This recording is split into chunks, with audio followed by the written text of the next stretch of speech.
Mm, Ay, pues de noche. No, no, no, no.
Muy buenas noches para todos los presentes que están en esta hora participando de esta invitación para tratar el tema que fue y que está siendo presentado en esta hora,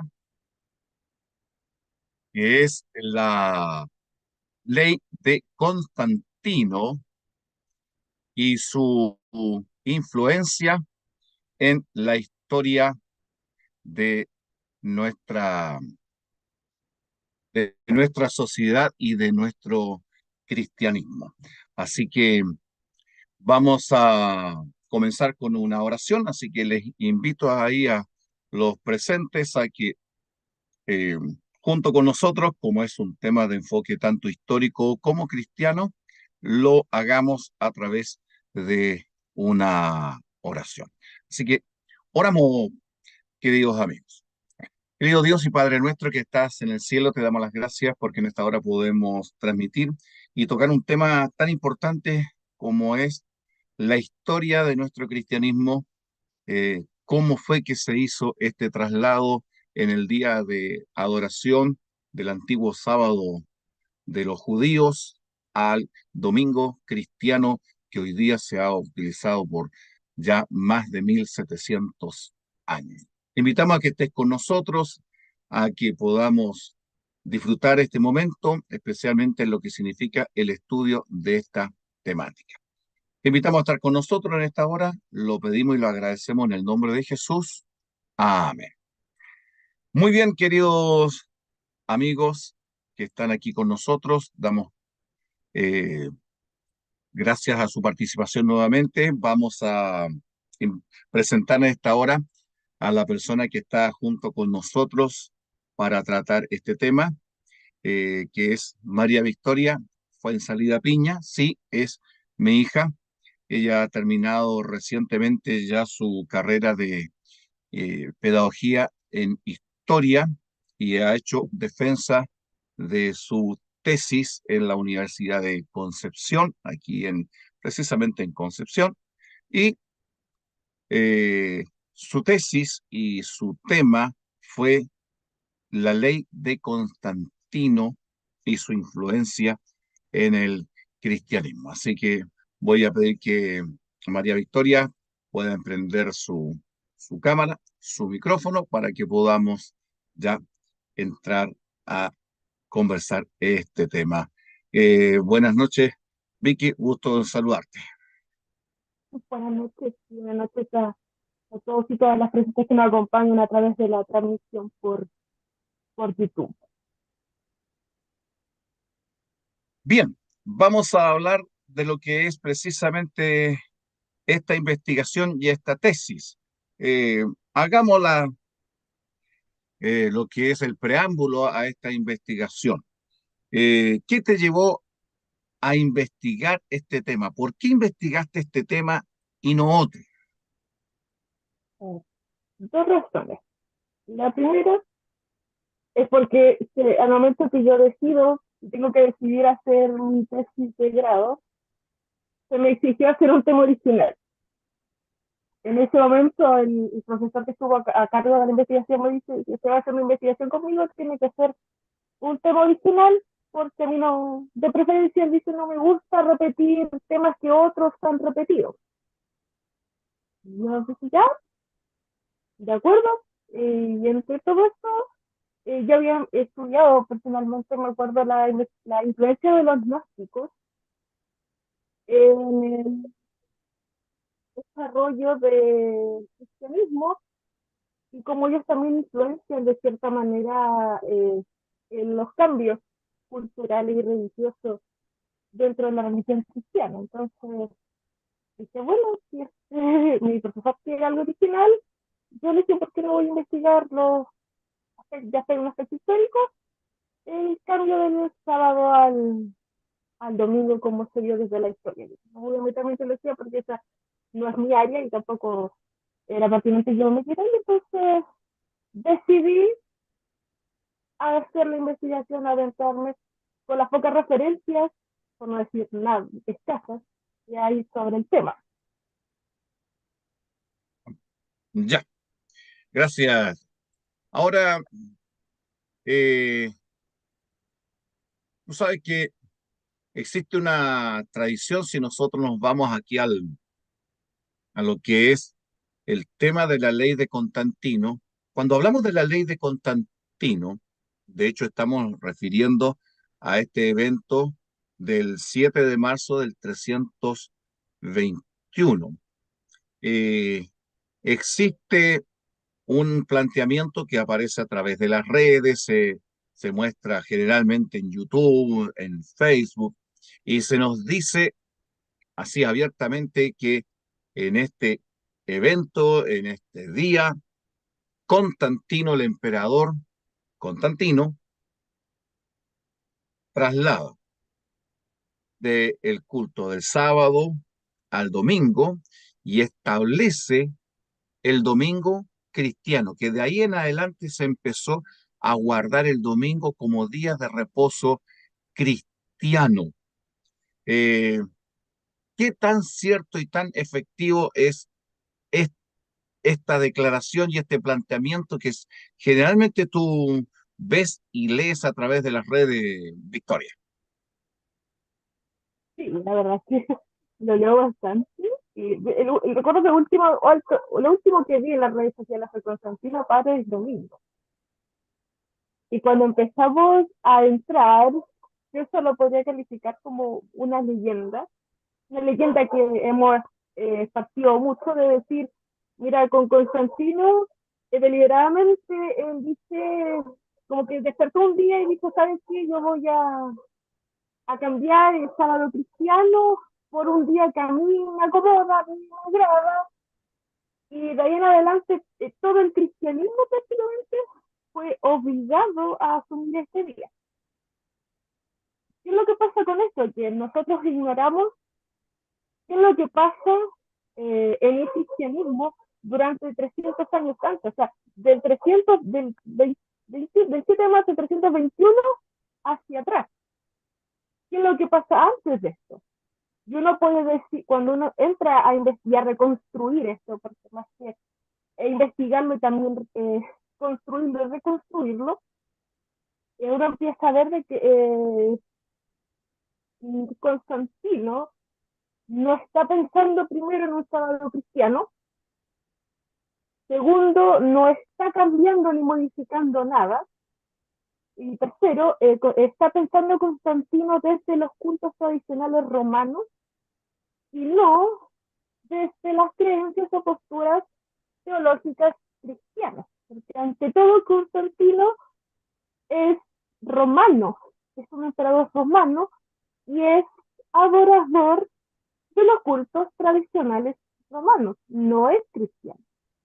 Y de ahí se parte, ¿por qué? Porque se asume de que el año 313, en este edicto de tolerancia, Constantino declaró oficialmente el cristianismo como religión oficial, cosa que también es falsa.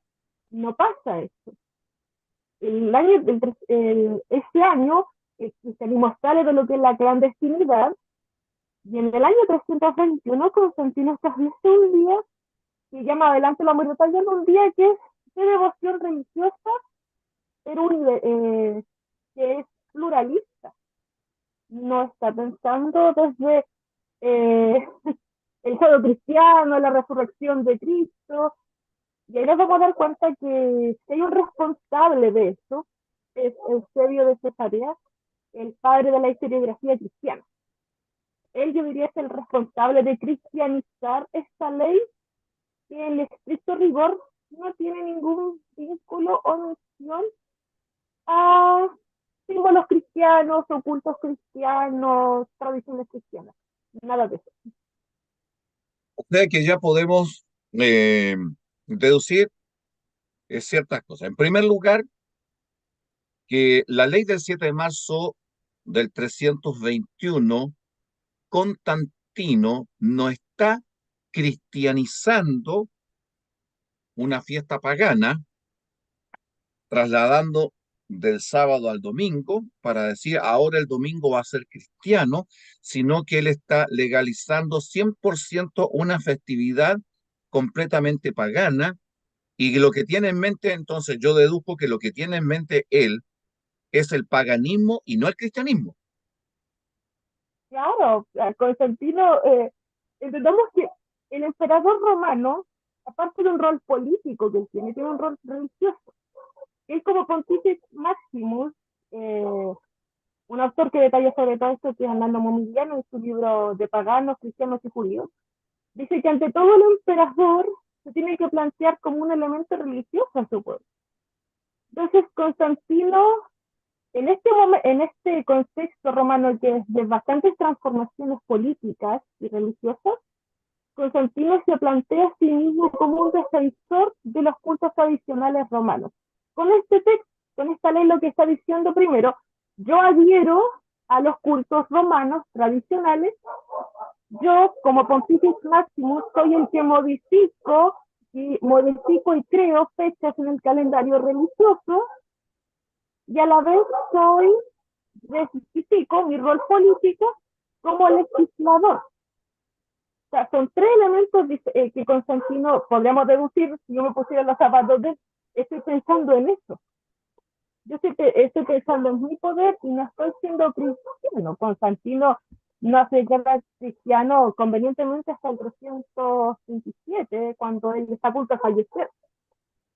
Él está actuando, digamos, bien pragmático y va usando lo que son la astucia política que, bueno, hasta el día de hoy la vemos también en muchos líderes políticos, tanto en Chile como en el resto del mundo. Ya. Entonces, ya podemos sacar una conclusión. Constantino no está legalizando una fiesta cristiana, está legalizando una fiesta pagana con fines paganos. Entonces, ahora surge la pregunta.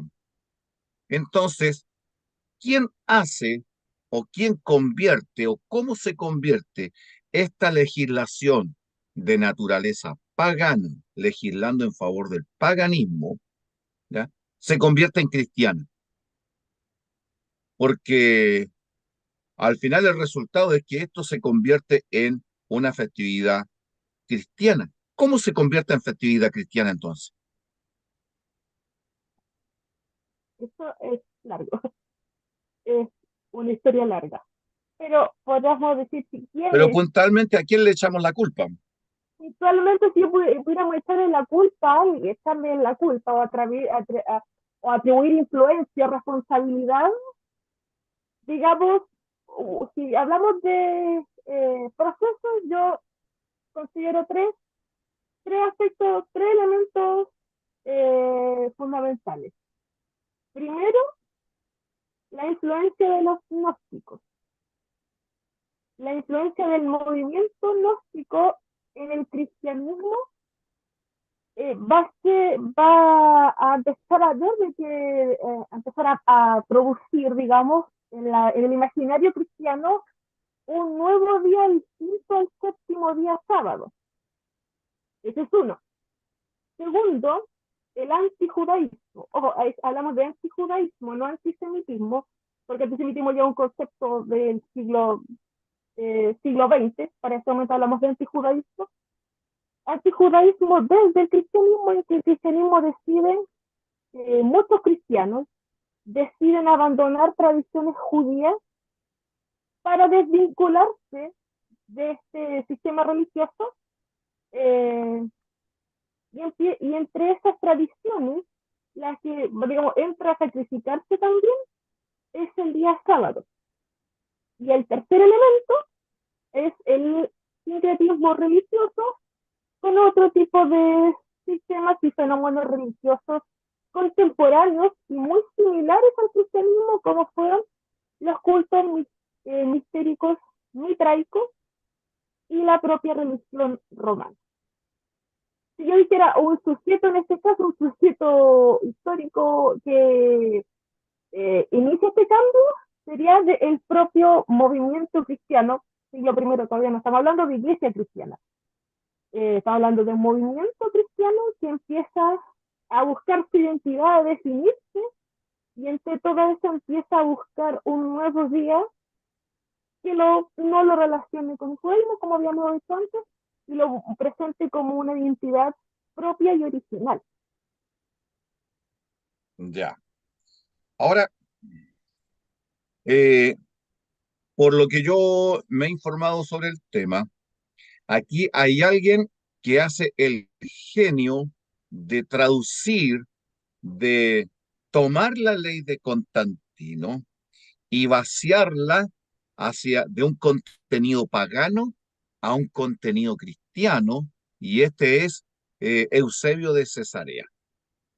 Eusebio de Cesarea es a través de sus documentos el que va finalmente a traducir y reinterpretar, siendo amigo muy íntimo de Constantino, y va a decir que lo que hizo Constantino fue hacerle un favor al cristianismo legislando el reposo del día de la resurrección, y lo va a interpretar y lo va a comunicar hacia el cristianismo, y el cristianismo lo va a entender de esa manera porque conviene entenderlo así, de que se ha legislado en favor del cristianismo un día de reposo, o el día de reposo de la resurrección, entiéndase el domingo. El emperador ha declarado que se descanse, cuando en el fondo no estaba ni por el pensamiento alguno en la intención original de Constantino tal determinación. O sea, aquí hay un juego político y un truco bastante tramposo, por decirlo de alguna manera, de parte nada menos que de Eusebio de Cesarea. Eusebio tiene una visión. Eusebio es un historiador, es cristiano, formación griega, pero es un admirador innato de Constantino. Todo por eso. O sea, él lo admira, como diríamos, era un fan, y él escribe una obra, tiene 4 tomos, Vida de Constantino en español, y él toma desde el nacimiento de Constantino hasta cuando él muere, toda su vida. Y lo que hace Eusebio deliberadamente, o sea, aquí no es que él es influenciado, sino es una actitud deliberada de Eusebio de cristianizar la vida de Constantino. Tengo acá, por ejemplo, una cita que yo puedo compartir palabras del mismo Eusebio, este libro Vita Constantini, el tomo 4, que él dice, por ejemplo, con estas palabras, dice: a todo observador le resultó evidente la garantía de la predilección divina que había, que había implícita en la muerte de Constantino, siendo el único de los emperadores romanos que reverenció al Dios soberano universal con piedad preeminente, el único que pregonó a todos la doctrina de Cristo con audaz franqueza. Y si yo voy hacia los hechos, yo digo: si Constantino era cristiano, ¿qué hace adorando el sol? ¿Qué hace legislando en honor a una festividad solar romana? Entonces, ¿qué es lo que intenta hacer Eusebio? Decir, como él busca que toda acción de Constantino se vea que está guiada por la providencia, que el Dios cristiano es el que guía sus acciones, sus pensamientos, él asume de que, y él escribe, de que el día domingo, el día del sol, está siendo legislado en memoria de la resurrección de Jesucristo. De hecho, muchas veces se le llega a exagerar porque compara a Constantino con Moisés, con Ciro. ¿Por qué particularmente con Ciro? Porque Ciro fue un rey que fue utilizado y profetizado por Dios. Entonces, aquí mismo, Dios, el Dios cristiano, con Constantino es exactamente lo mismo. Acá tengo las palabras de Eusebio, dice de esta forma: dice, estableció la ley que se considerara, estableció la ley de que se considerara como un día especialmente apto para la oración al que en verdad es primero y principal de la semana, es decir, el día del Señor y la salvación. ¿Qué está diciendo acá? Está diciendo que acá precisamente Constantino establece un día que es el día del Señor, el día domingo, Y él dice que es el día que precede al sábado, más adelante dice, en memoria, supongo, dice él, de los hechos que registra la tradición según fueron vividos por nuestro común Salvador. Y en el que está diciendo que esto es en memoria de los días que registra en memoria de los hechos que registran los evangelios, es Eusebio. La ley como tal no dice ni, no hay ni siquiera algo implícito a Cristo, pero nada, cuando leemos el original. Oye, es interesante, interesante lo que tú estás diciendo, porque eh, cuando yo me informé a través de la historia de que no es Constantino, sino que Eusebio es el que va a reinterpretar la ley del 7 de marzo del 321, cristianizándola y dándole ahora un contenido cristiano, por supuesto me fui a leer el libro de El conflicto de los siglos, que trata el tema de Ellen White, y sorpresa me encontré que precisamente el libro declara que aunque la ley se dio el 7 de marzo del 321, atribuye precisamente a Eusebio la cristianización de esta festividad y el gran responsable de que desde esa fecha en adelante se interpretara la ley de Constantino como una ley en favor de la tradición cristiana, eh, que santifica y reconoce al domingo como día de reposo. Pero también, por otro lado, aquí te llevo a otro aspecto, a otra arista de tu investigación acerca de la ley, de la ley misma. Hemos siempre hablado de la ley de Constantino, la ley de Constantino. Sin embargo, la ley de Constantino desapareció de la historia, en el sentido de que un texto original, el texto original de esta ley, no se ha conservado tal cual hasta el día de hoy, sino lo que poseemos son dos copias o recensiones de esta ley que están intervenidas por cristianos, están manipuladas y cada uno le agregó su elemento. En otras palabras, sabemos que la ley existe, pero el contenido original de esta ley no, no lo tenemos. Coméntanos un poquito de ese aspecto, Vicky.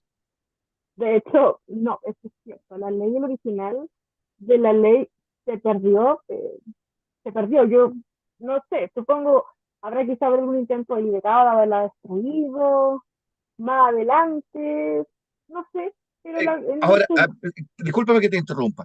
¿Es posible que haya habido una intención de destruirla precisamente porque el contenido de la ley original es completamente pagano?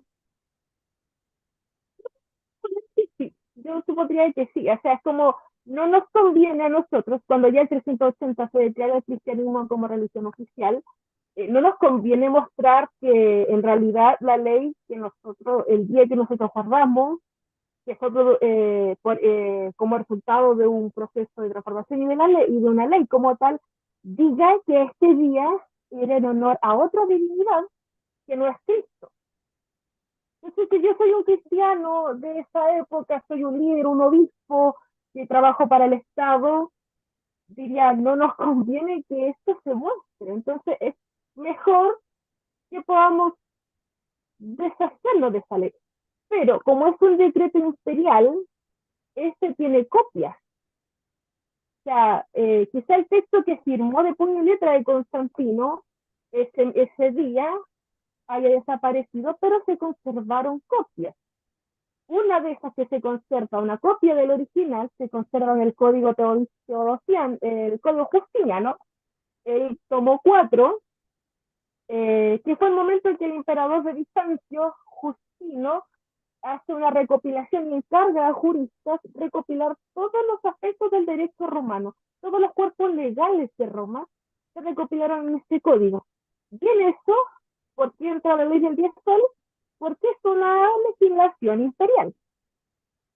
Entra ahí en ese código y nosotros cuando leemos ahí y lo que lee también un autor que es el único autor que yo he encontrado que se dedica a esta ley, que es Esteban Moreno, un autor español, encontramos que ahí dice, el texto original dice que una, se hace un día dedicado al Día del Sol, bajo un concepto diferente que es 10 gestos, que en el lenguaje religioso romano significa día consagrado día consagrado a festividades religiosas, sin nombre. Ojo, esto no está diciendo día consagrado a Jesucristo o a algún otro dios, a otro dios, Otra deidad. a otra deidad, exactamente, que podrían haber sido para otra deidad, exactamente porque en Roma no solamente está el sistema religioso romano, hay miles de fenómenos en el sistema religioso que conviven en ese espacio. Pasando al tema, eso de que hubo una manipulación deliberada de cristianos del texto, sí. ¿Dónde se encuentra eso? En el código teodosiano. En el código teodosiano también está la ley registrada, pero cuando la leemos en el original en latín, en vez de 10 textos aparece el concepto 10 dominicus, día del Señor. Y si hablando desde un aspecto legal romano, es difícilmente los romanos, siendo un sistema politeísta muy estructurado, con conceptos religiosos bastante claros, pero politeístas, esa es la diferencia, politeístas y paganos, difícilmente harían una ley en honor a un solo Dios. Y según Esteban Moreno y varios que han analizado el texto del Código Teodosiano, presenta claras señales de interpolación. O sea, aquí hubo un intento es como que si yo estoy escribiendo en un Word y donde yo me equivoqué, yo voy a esa parte, lo borro y reescribo. O sea, Ya, eso lo borramos entendemos por interpolación, para que quienes nos están esto. viendo y nos vean el futuro entiendan que cuando hablamos de interpolación es agregarle al texto lo que el texto original no traía o Exacto, cambiarle el lenguaje. Por ejemplo, si la ley original se asume que decía días festus, día de festividad, cambiarle a dies dominicus, día del Señor, es un claro cambio en que Constantino dice, el domingo lo vamos a declarar día de fiesta, pero ahora en la manipulación cristiana dice, no, vamos a declarar el domingo día del Señor.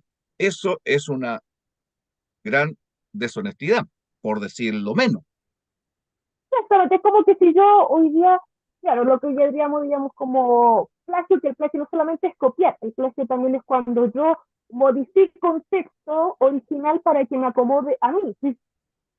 O sea, quien hizo esto realmente sabía de que a conciencia de si yo estoy cambiando algo que el original no dice, como pasa por ejemplo con el texto también, el testimonio flaviano. El testimonio flaviano que muchos toman como que mira que hay una prueba histórica y se asiente de que Jesús existió, pero tú vas a leer el texto muy bien, te das cuenta de que hay frases que desde la filología no se entienden, no coinciden. Esto pasa en este texto.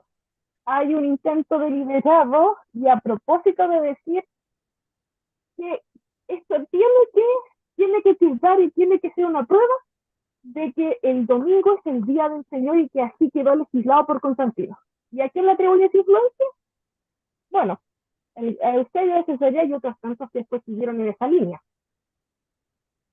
Interesante, interesante. Ya tenemos otro dato en cuanto a que la ley de Constantino, la original, no se preservó o no se ha preservado una copia o no hemos encontrado una copia que sea una copia original de lo que Constantino escribió, sino que lo que poseemos son dos, sí, son copias, pero son copias intervenidas, tanto en el código de Justiniano como en el código teodosiano, y parece que en el código teodosiano está más intervenida que en el código de Justiniano.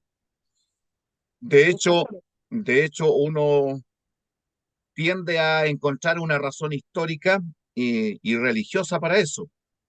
Claro, Justiniano como cristiano, reuniendo las leyes, se encuentra con la ley de Constantino, y la ley de Constantino tiene un contenido completamente pagano. Y a esa altura, en Roma y en Constantinopla se estaba guardando un domingo cristiano. Entonces, de una u de otra manera, hubo que cristianizar esa ley poniendo, poniendo palabras o sacando palabras que no significaran algo chocante y desagradable para el concepto de lo que se estaba practicando en aquella época. Ahora, yo te quiero llevar un poco más atrás. Vamos a ir un poquito a antes de la ley de Constantino. Si ahora, como ya sabemos, la ley de Constantino tiene una inspiración pagana y no cristiana, pagana, 100% pagana, porque el contenido de la ley original da esa completa impresión de un domingo como día festus, día de festividad, pero de festividad pagana. Ahora la pregunta es, ¿qué motiva a Constantino a declarar al domingo entonces un día de festividad especial? ¿Qué está en la mente de Constantino? ¿Cultos paganos, cultos mitraicos, cultos solares?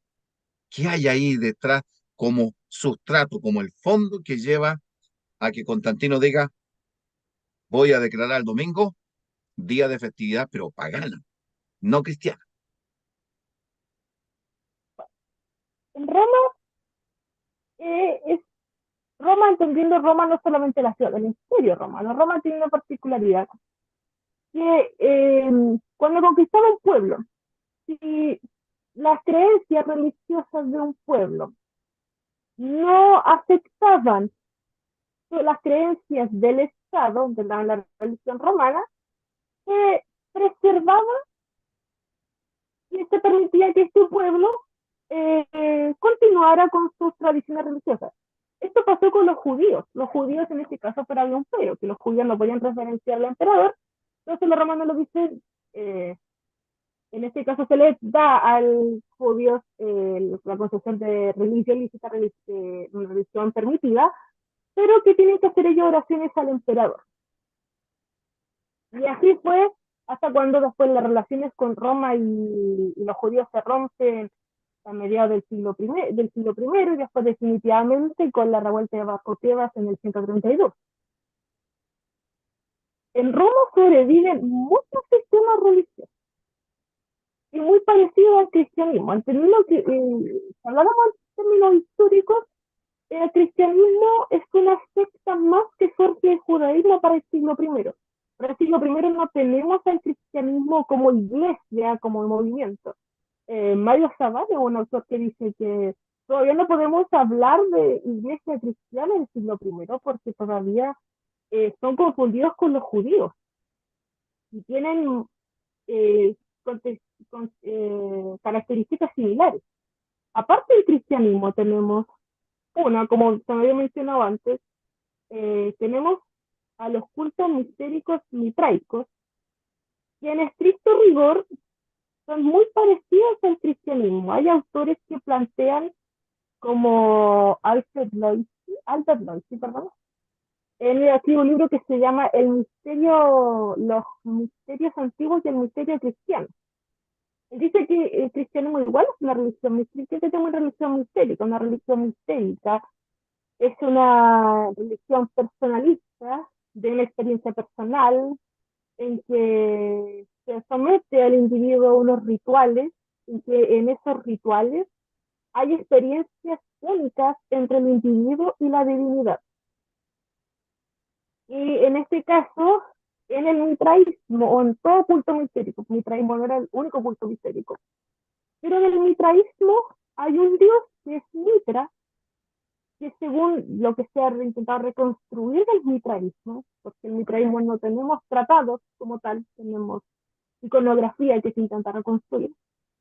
En el mitraísmo, Mitra es un dios eh, que se tiene que tomar la forma mortal, en algunos de los mitos toma la forma mortal, y él tiene que en un momento de unas misiones que cumplir, dadas por su padre Aura Mazda, Mitra tiene dos vertientes.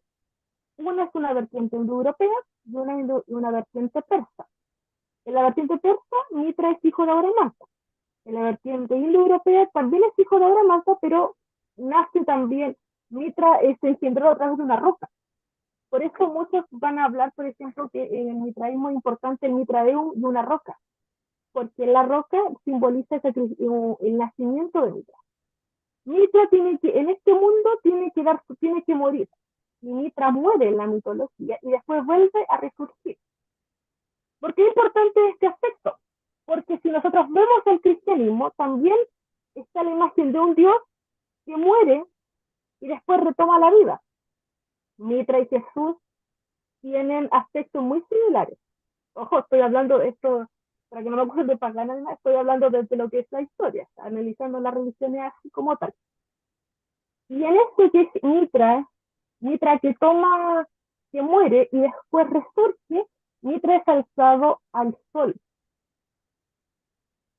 Y él convive y se realiza un banquete en el que Mitra está conviviendo con el sol Invictus mitraico. En la mitología mitraica también vemos que Mitra es identificado con el sol o a veces es separado del sol, son dos entidades diferentes.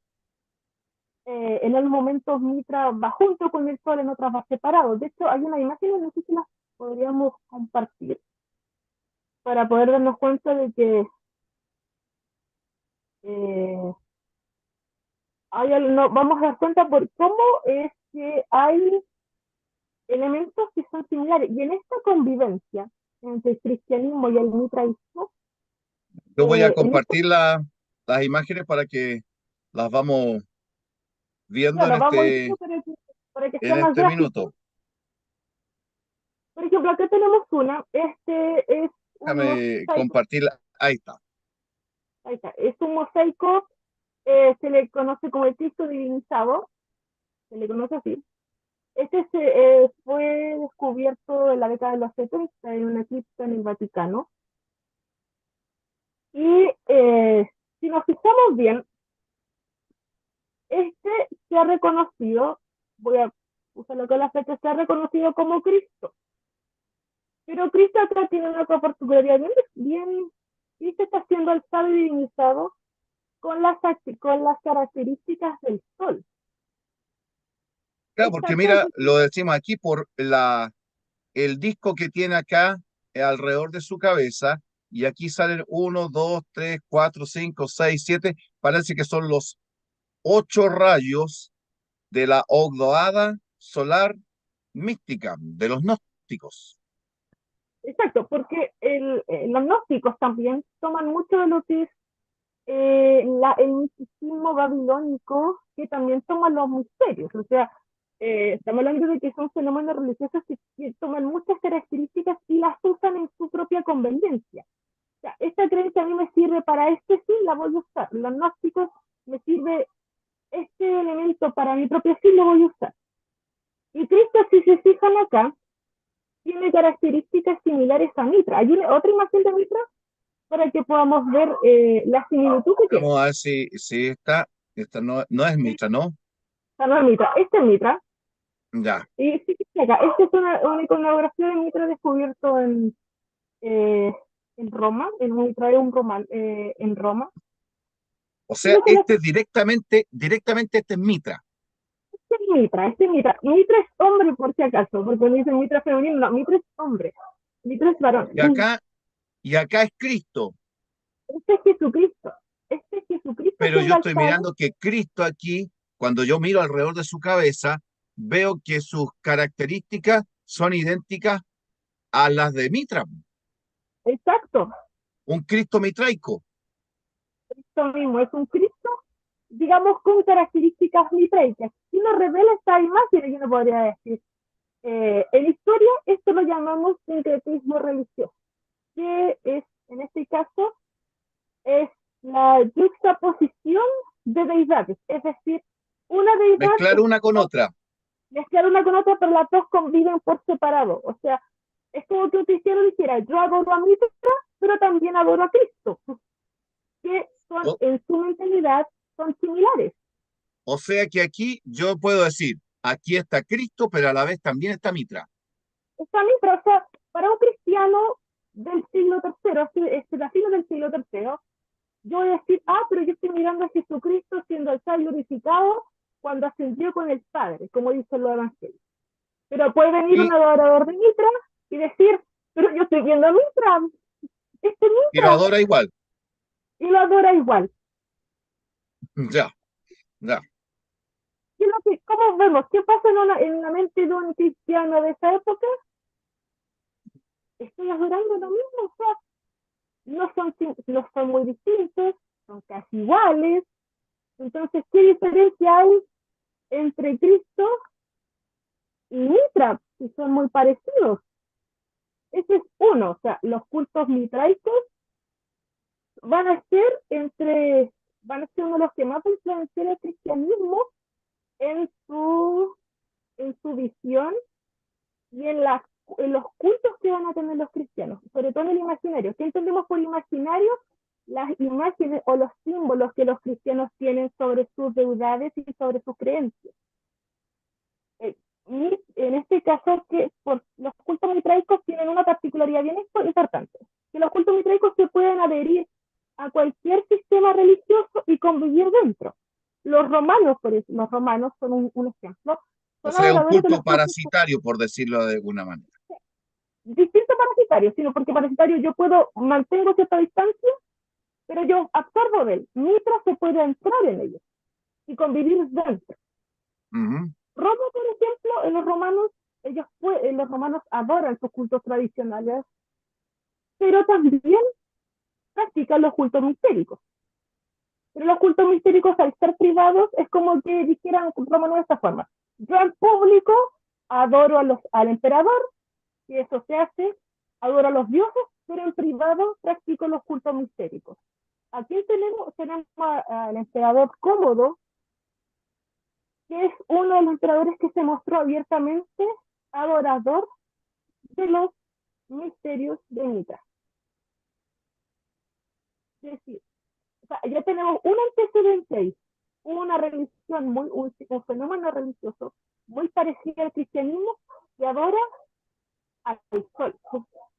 Y, y una particularidad que tienen los que practican los misterios en el sexto grado mitraico, se tiene que adorar, esperar el amanecer del sexto día, el sexto, el séptimo día, mirando hacia el sol, hasta donde nace el sol. Ellos tienen que esperar que les den los primeros rayos solares para que ellos completen su ritual. Y eso, recuerden, nos lleva a una protesta que hace un cristiano durante esta época, que si no mal recuerdo es Tertuliano. Tertuliano. Estoy pensando en Tertuliano, precisamente. ¿Cuál es la protesta de Tertuliano, María Victoria? Tertuliano hace una protesta bien educativa, de hecho ya acá lo tengo que buscar la cita.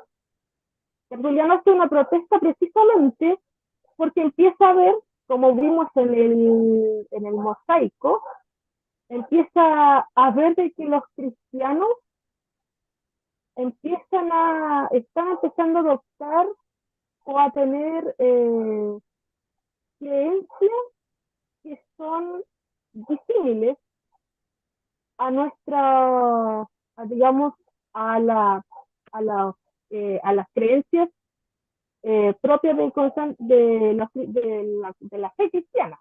Acá encontré Tertuliano, que es un apologista que vive hasta mediados del siglo tercero, precisamente el siglo que nosotros estamos hablando ahora.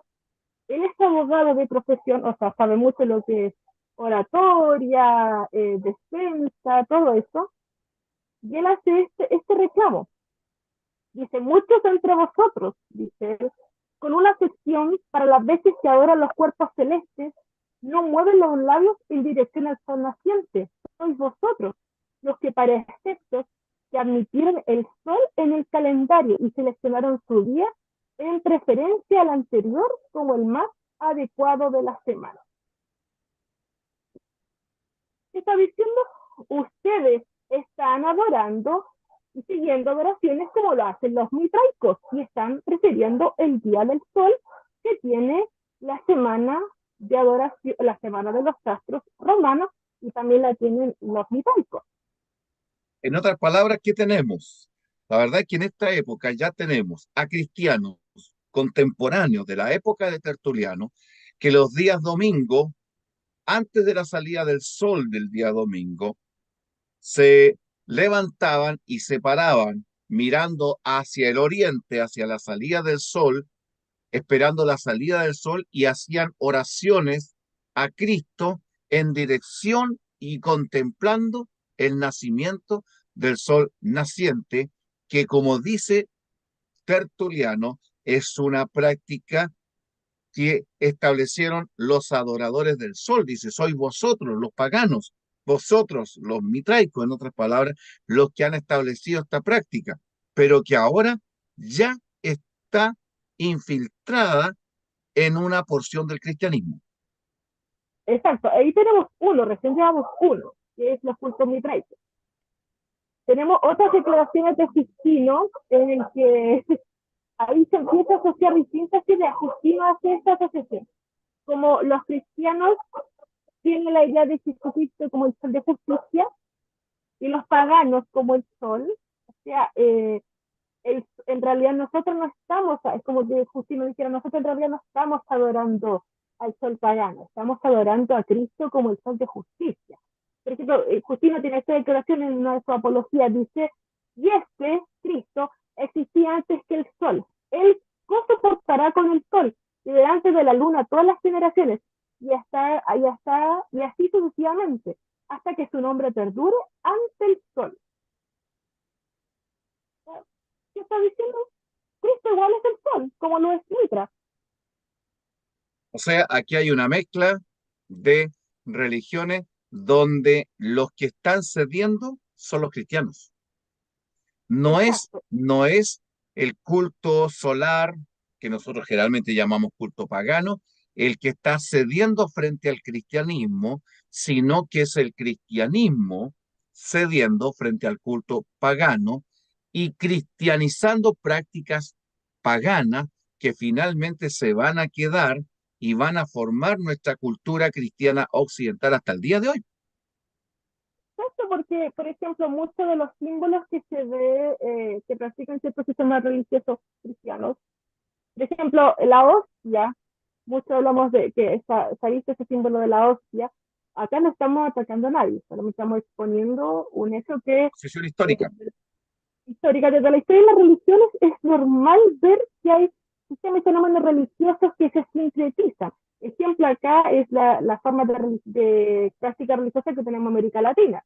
Es un ejemplo de sincretismo religioso. Y aquí estamos hablando de otro ejemplo de sincretismo religioso. Volvía a la hostia, que se parte, ¿cierto? Y se hace esto. Se Claro, para se levanta como ahí. se levanta la hostia. Esa práctica la hacía el sacerdote mitraico en el mitraeum, en los rituales de iniciación. Correcto. Tú bien lo dices, hay evidencias, hay iconografía, dibujos, imágenes de Egipto donde se ven a sacerdotes mitraicos con hostias circulares, semejante a la hostia que hoy día usa el cristianismo popular, que la levantaba, el sacerdote mitraico levantaba, y en este gesto tenía que ser así para representar el nacimiento del sol en el oriente y llevándolo hasta arriba, y luego de ese acto tú compartías y comías místicamente, te comías a Mitra, te comías al dios, que es lo mismo que hoy día hacemos. Exactamente, ¿por qué? en el cristianismo y los cultos mistéricos tienen rituales muy similares, como es el banquete mitraico que en el cristianismo se llama la Eucaristía. El ritual de iniciación mitraico que en el cristianismo es el bautismo. ¿Por qué es importante en esto? Hay autores que mencionan que la convivencia entre el cristianismo y los mistéricos está muy marcada por la coyuntura, que es alto sincretismo religioso, sobre todo que en el cristianismo que está buscando una identidad propia. ¿Por qué el bautismo y la iniciación? Porque en ambos rituales el creyente, el individuo asume que está participando directamente con el Dios. Los cristianos cuando se bautizan están participando directamente en el ritual que hizo Jesucristo. En la iniciación mitraica, el individuo asumía que está entrando en directa conexión con Mitra y que Dios está con él en este momento.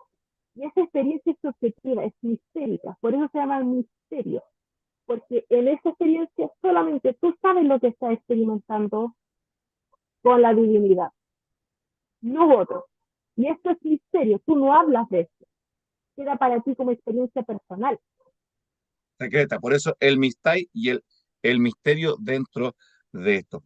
Vicky, ha sido, mira, ya se nos ha ido el tiempo, llevamos prácticamente una hora hablando de este tema y solamente hemos tocado ciertos temas generales, hemos respondido y determinado que hay ciertas ideas que creemos que son de una manera, pero que históricamente podríamos ser desmentidos. Por ejemplo, históricamente, cualquiera que estudie la historia y que se informa en las fuentes originales, nos va a decir que Constantino no declaró al domingo día de reposo cristiano, no legalizó un día de reposo cristiano. Él legalizó un día de reposo, ni siquiera como día de reposo, un día festus, un día de fiesta pagana, 100% pagana. Que, segundo, que aquí el que va a cristianizar esta ley es Eusebio de Cesarea. Él le va a dar el matiz cristiano. O sea, va a tomar la ley de Constantino y la va a bautizar cristianamente y va a decir, no, aquí se legalizó un día cristiano cuando en realidad se legalizó un día pagano. Tercero, que la ley original de Constantino no existe, sino que tenemos dos copias, recensiones en el Código de Justiniano y en el Código Teodosiano, las cuales de una u otra manera están intervenidas, manipuladas, ¿ya? Para darle un matiz cristiano a una ley pagana. La ley existió, eso no cabe duda, ni una duda, no se está poniendo en duda eso, que la ley existió, la ley se hizo, pero el contenido de esa ley no es exactamente de lo que hoy día se transmite eh, y se comunica oficialmente. Eh, Cuarto, eh, con lo que hemos estado mencionando, la motivación de Constantino es una motivación 100% pagana, donde él infiere, está incidiendo el culto al sol, la mezcla de religiones, tú nos mostrabas las imágenes ahí de un Cristo mitraico, el cristiano ve a Cristo y el pagano gnóstico ve a Mitra, pero ambos están de acuerdo en que esa imagen representan a su Dios y hacemos las veces de que estamos adorando lo mismo, cuando no es así. Todavía quedan algunos factores más que presentar, pero eso lo haremos en una próxima presentación. Vamos a dejar la temática hasta aquí. Unas palabras al epílogo al cierre de esta transmisión, María Victoria. Pero también vamos, de verdad que Constantino algunas cosas son bastante ambiguas, demasiado ambiguos, como que decir, ¿qué es lo que, como que uno ahora trata de leer y decir como, ¿qué estás pensando aquí? Tenemos que interpretar o tratar de acercarnos a lo que él está pensando. Pero Constantino muestra bastante claro, y como en este caso estamos hablando de una ley, no podría dejar lugar a cosas que se tomaran duales, que hubiera malinterpretaciones, y nada de eso. Él tiene que hablar cosas como es legal, y los romanos eran bastante derechos en lo que era el aspecto legal, tienen que hablarlo sin tapujos. Y por eso él dice en la ley que todos festejemos en el venerable día del sol para que alcancemos el favor de la divinidad. Si yo soy un Constantino cristiano, yo hubiera dicho para que alcancemos el favor de Cristo. No hubiera quedado el lugar a dudas. Habríamos encontrado entonces la Entonces, palabra latina Christus, claro, Cristo, porque en esto lo conocían Dominicus. muy bien, ¿eh? Dominicus, exacto, o cualquier otra divinidad. Constantino, yo creo que en la próxima sesión lo vamos a hablar de que el Sol Invictus, Constantino era adorador del Sol Invictus. Podría haber dicho el Sol Invictus, a Mitra. O sea, una infinidad de dioses que no han encontrado Helios, que también es una forma del Sol, pero no la encontramos. Entonces, según lo que yo planteo, yo lo veo, Constantino en esta ley está buscando dos cosas fundamentales. Una, acrecentar su poder y su propia imagen. Él, como emperador, ojo que el emperador es un ser divino. El emperador no es Oye, a propósito, humano. no hay una estatua, disculpa que te interrumpa, no hay una estatua que se mandó a hacer Constantino donde él se pone las cualidades del dios Sol. Ya, volvamos antes de terminar un poco las imágenes, porque hay tres más adelante que colocamos. Si podemos volver a las imágenes, esto es Ya, lo que se rescató déjame ir a de las la imágenes numismática, para que la podamos mostrar aquí. Ya, a ver, la numismática de Constantino más adelante. esa Avancemos. Esa letra, ¿cierto? Acá es, a ver, atrás, porque ya no en tenemos, ninguno. no tengo otra, Vicky. Tengo Esta de esa, acá, ya la número esa. 5. Adelante un poquitito más. La número 5. Esta, la anterior, la Ya, anterior. Ya, esta no sirve igual, las dos no sirven, pero vamos a usar esta primero. ya, Aquí está veamos esa. Constantino, esta primero. Este es Constantino, la numismática de Constantino. Y ojo quién está al lado de él. Está el Esta dios Mitra, Sol. No, no es Mitra, este es el Solis Invictus. al Sol, el invencible Sol. El invencible Sol romano, porque Correcto. O Mitra sea, el primero que está aquí, es este es Constantino, Constantino, pero el que está ahí detrás de él, a su lado, con estos rayos saliendo de su cabeza, es el Sol Invictus. es el Sol Invictus, exactamente, es el Sol Invictus romano, porque vamos a tener dos Soles Invictus, uno mitraico, otro romano. Este es el Sol Invictus o Helios, pero Constantino lo llamó el Sol Invictus. Ojo, él está al lado del dios, el En dios no estado está de por igualdad. sobre él, ni está sobre abajo, él está al lado, o sea, yo soy tan dios como es el Sol Invictus, como es el Sol Invictus, el Sol divinizado. ¿Qué es lo que él está transmitiendo en esta imagen? Yo estoy al mismo nivel que un Dios, que Dios. Esto es lo que él está diciendo. O sea, algo que no es novedoso de que los emperadores se sintieran dioses o se convirtieran en dioses. O se lo convirtió en dioses, porque, por ejemplo, para esta época, Julio César, que es el siglo I antes de Cristo, Julio César está recibiendo cultos como si fuera Dios. Augusto César también está recibiendo como si fuera Dios. Tenemos, bueno, más adelante obviamente imagen. Entonces Constantino, ¿qué intenta decir? Volviendo a eso, mi propia imagen como yo que soy Dios. El emperador al estar en el trono recibe culto, recibe oraciones, recibe ofrendas. Los ciudadanos, hay estatuas del emperador, tanto en Roma como en el resto del imperio, donde se le tienen que prender velas, entre comillas, digamos. Se le atribuye y se le adora como Dios. Primero que, Constantino está diciendo con esta ley, yo tengo tanto, soy yo, y tengo mi propia imagen como Dios, como legislador, en mi otra parte está en Oriente y en Licinio. Y el segundo es que con esta ley intenta dar una respuesta a tres eh, o trata de dar una respuesta o cubrir una necesidad a tres fenómenos religiosos diferentes o a tres sistemas religiosos diferentes. El cristianismo, porque el cristianismo ha estado dando un día que coincidentemente es el día del sol, es el día del sol, al sol es invicto, a los que creen en el sol es invicto, porque el día domingo o el primer día de la semana es el día del sol, al sol es invicto Helio, y al mitraísmo, porque durante ese día celebran también y conmemoran el sexto grado mitraico que está relacionado con el sol y el nacimiento del sol naciente. O sea, son Ujú. dos, yo diría, y así lo resumí por la investigación, son dos aspectos fundamentales de esta ley que le intenta hacer.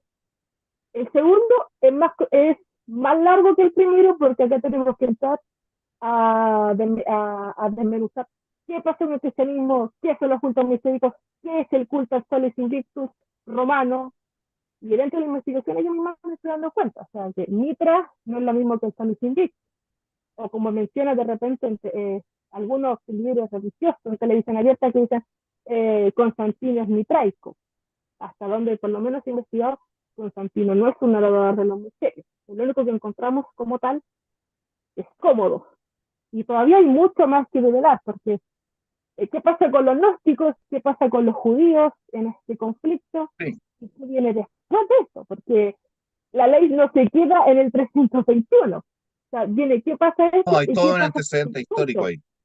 Correcto, correcto. Estamos completamente de acuerdo, Vicky, y eso hay que ponerlo ahora en evidencia, compartirlo, y es lo que vamos a ir haciendo ya más adelante. Se nos ha ido el tiempo, como te dije, ahora ya nos entramos a despedir. Gracias, María Victoria, por estar compartiéndonos y parte de tu investigación y poder poner en evidencia y refinar un poquito la plomería en este aspecto en nombre de la precisión histórica, porque si hay algo que debemos ser, es ser honesto históricamente, y que lo que nosotros decimos como cristianos desde el punto de vista histórico tenga una correspondencia en la realidad y no inventar algo que no tiene su respaldo. Te dejo para que te despidas y yo termino después despidiéndome también para cerrar la sesión del día de hoy, María Victoria. O sea, eso es lo que tú también decías en respeto, digamos, a la precisión histórica. Muchas veces, y yo he visto que dicen, no es que yo cité un libro, y ya como que yo cité ese libro, a mí ya me da ese respaldo. Pero un libro como tal, por sí solo, no me otorga mi respaldo. Yo tengo que leer bien lo que se está entregando, qué referencias tiene ese Estudiar libro, las fuentes, todas las fuentes, ojalá. exactamente, estudiar las fuentes, y eso es trabajo porque tengo que entrar a leer cosas que no entiendo, porque el trabajo, sobre todo en historia antigua, nosotros no podemos hacer entrevistas como lo haríamos en la historia contemporánea. Hoy, ahora, yo puedo hacer entrevistas y tomar a todos los sujetos que quiero, le hago una entrevista y formulo una teoría. Ujú. En la antigüedad están muertos como tal, entonces yo tengo que entrar a revelar las fuentes y entender que las fuentes, como usted está entregando al autor, el autor nos está entregando una visión que él quiere que yo siga Ya eso lo vamos a tener que ir viendo en la más próxima adelante. Pero como jornada tal, para que... es un tema entretenido, yo lo encontré cuando lo hice, a pesar de que me tomó mucho tiempo, muy entretenido, muy bonito, bonito porque te empiezas a estudiar fuentes y todo, y terminas dándote cuenta que a veces nosotros, como cristianos, como creyentes, y todo cristiano, a veces es necesario a veces volver hacia atrás para replantearnos qué es lo que yo estoy creyendo y por qué lo estoy creyendo, sobre todo el por Ujú. qué y con qué base yo puedo dar defensa de lo que creo. Base en el sentido de una base científica, que en este caso lo puedo encontrar en la historia, y es que esté actualizada, porque la historia es una disciplina que constantemente está en reactualización. No es lo que se dijo hace 40 años, hoy en día puede estar discutiéndose y reinterpretando. Correcto, por la investigación que se ha hecho. Muy bien, muchas gracias a todos nuestros amigos que han estado presentes, han participado de este tema, y quienes lo van a ver en el futuro pueden darnos y enviarnos sus preguntas aquí mismo en el canal para poder estar respondiendo y profundizando en este tema. Esta es solamente la primera jornada. Vamos hacer otras en que vamos a ir profundizando y descubriendo todos estos aspectos bastante peculiares y a veces inéditos sobre la ley de Constantino y cómo ésta influyó en la historia del cristianismo. Me despido, Vicky, de ti, que estés muy bien, nos despedimos de nuestros También. televidentes, nuestros amigos que estuvieron allí, y nos vemos en la próxima oportunidad. Compartan el video, eh, estamos ya a escuchar sus comentarios y ahora nos despedimos. Hasta pronto, nos vemos. Adiós.